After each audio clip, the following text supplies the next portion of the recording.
Opa, e aí? Nesse vídeo eu vou estar passando um guia de farm no caminho abissal. Aqui eu vou estar explicando a melhor maneira que vai fazer você fazer o mapa mais rápido. Esse guia é para quem quer otimizar seu farm. Claro, se você for um jogador médio que você faz somente a ida semanal para ganhar as 100 moedas, esse vídeo não vai fazer muita diferença para você, já que você só vai fazer uma ida. Então, se você faz em 5, se você faz em 7, faz em 8 minutos, não vai fazer diferença. O foco desse vídeo são as pessoas que querem adquirir a carta do Reaper e farmar baú de carta para coleção. Então, seja bem-vindo ao guia de farm do Abissal. O primeiro passo é entender a composição do time. Vamos dividir o time em duas partes: player de dano e player de clear. Player de dano são aqueles personagens que têm um dano muito alto.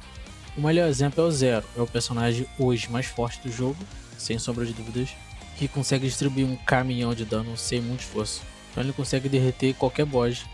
Outro exemplo que a gente também tem é o Jhin, que também tem um dano a boss muito alto. Só que, claro, você precisa de uma execução melhor, que é muito mais difícil que usar o Zero. Já os players de clear são aqueles personagens que vão matar todos os mobs assim que eles nascem. O melhor exemplo é o Azim, já que ele tem sua quarta kill, que pega o mapa todo e que tem um dano base alto. Então ele acaba sendo o melhor personagem para fazer isso. Claro, também tem outros personagens, outro exemplo é o Pedel, que também tem a velocidade de skill tão rápida quanto o Azim, só que tem um dano menor e também não pega o mapa todo. A gente também tem outros exemplos, assim como o Les, a Holly, a Ai. São personagens que também tem uma skill de dano em área que pode auxiliar caso você não tenha um personagem tão forte que consiga limpar o mapa sozinho. Isso aqui é só uns exemplos de personagens, obviamente você pode usar qualquer personagem, só que uns vão ser mais efetivos que o outro.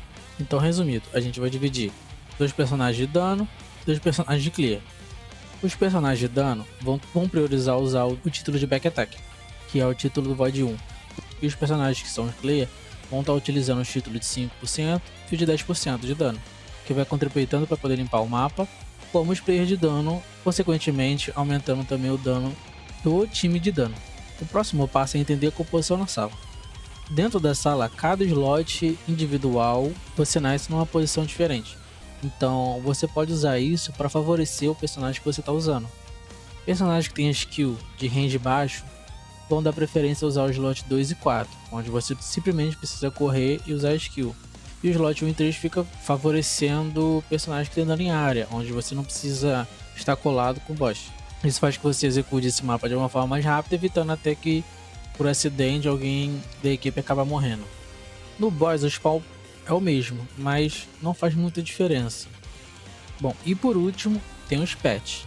Os patches é muito importante porque nos mapas que tem os mini boss, você executar o ataque do patch o mais rápido possível faz com que você trave o boss e consequentemente a equipe inteira consegue bater nele antes de ele faça qualquer animação, como por exemplo o Cronos ou o Ciratão, que geralmente eles já querem começar correndo ou pulando, e isso faz que você perca tempo.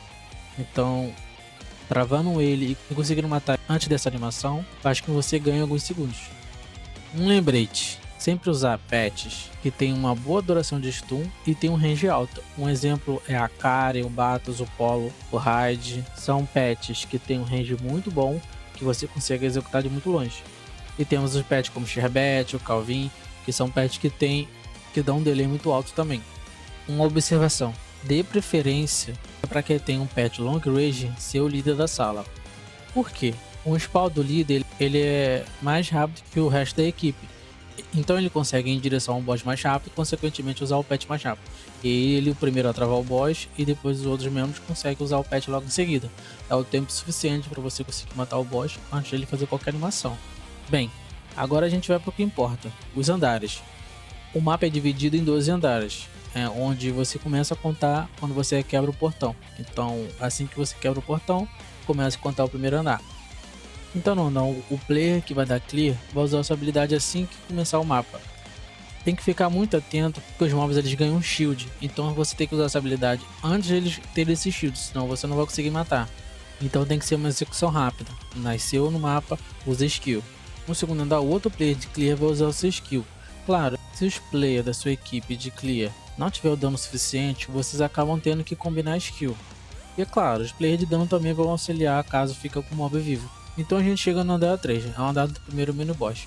O líder corre mais rápido para poder travar o boss com seu pet E aí o restante da equipe usa o pet pra continuar travando ele e assim matar antes de ele fazer qualquer animação. Se você tiver um 0 em composição, vale lembrar que assim que terminar o segundo mapa, você usa sua quarta skill, porque ela carrega o próximo mapa e você já começa ultado. E aí você não perde tempo na animação, você consegue executar o dano o mais rápido possível. E aí no andar 4, os dois players de clear vão combinar a skill e aí limpar o mapa. Se um dos players for forte o suficiente para limpar sozinho, vocês vão combinar entre vocês e vão escolher quem vai usar a skill. Bom, no andar 5 aqui não tem segredo, é o Reaper. Então é só você usar a skill e matar ele sem nenhum problema. E aqui a gente chega no andar 6, é o andar do primeiro boss principal. Aqui é onde os players de dano vão ser mais efetivos. Importante, como funciona o agro do boss? Ele sempre vai agrar quem estiver mais perto das pernas dele. Aquela perna, tem perna, né? Então um player de clear, ele vai ficar sempre perto dessa base, porque ele vai puxar o água para ele. E assim que o boss for fazer aquela animação de dar o raio laser, sempre vai correr para a extremidade do mapa, priorizando as plataformas. Dê preferência sempre ao lado direito, porque é onde tem mais plataformas. Isso vai ajudar muito o player como o Zero, que consegue abusar do seu cima Z, player como o Elez para usar seu auto shot, o Ronan, enfim. Então mesmo que você sempre fique de frente pro boss, evite pegar o back attack, porque ele vai ficar agrado em você, enquanto os outros jogadores vão estar dando maior dano na back attack. Uma outra dica é o player de dano segurar o seu despertar, porque mais lá pra frente ele vai ser importante.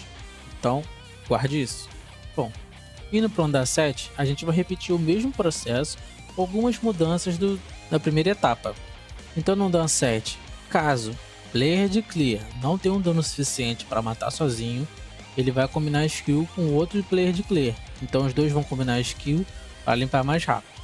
E aí a gente chega no andar 8, que vem a primeira mudança. No andar 8, como os players de clear já usaram suas habilidades, é aqui que o player de dano vão usar o seu despertar. Então dependendo do tamanho do mapa, cada um se posiciona de um lado, usa o despertar e assim vai limpar o mapa. Não tem muito mistério. Avançando para o andar 9 é o mesmo critério do primeiro mini boss. O líder vai correr o mais rápido possível, vai usar o pet, o restante da equipe usa o pet em cima, e aí você mata ele de fazer qualquer tipo de animação. No andar 10 é o mesmo processo do andar 4. Os dois players de clear vão combinar a skill e vão usar ao mesmo tempo. No andar 11 é o segundo Reaper, a gente vai matar igual fez no primeiro. E no andar 12 é onde você vai finalizar o mapa, então você vai usar tudo que estiver disponível. Bom, aqui está um resumo de andar por andar.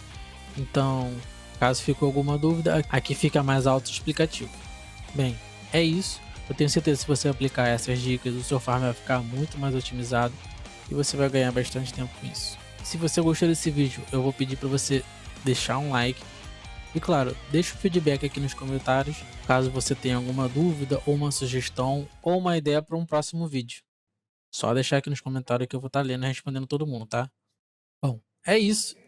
A gente vê numa próxima. Até mais.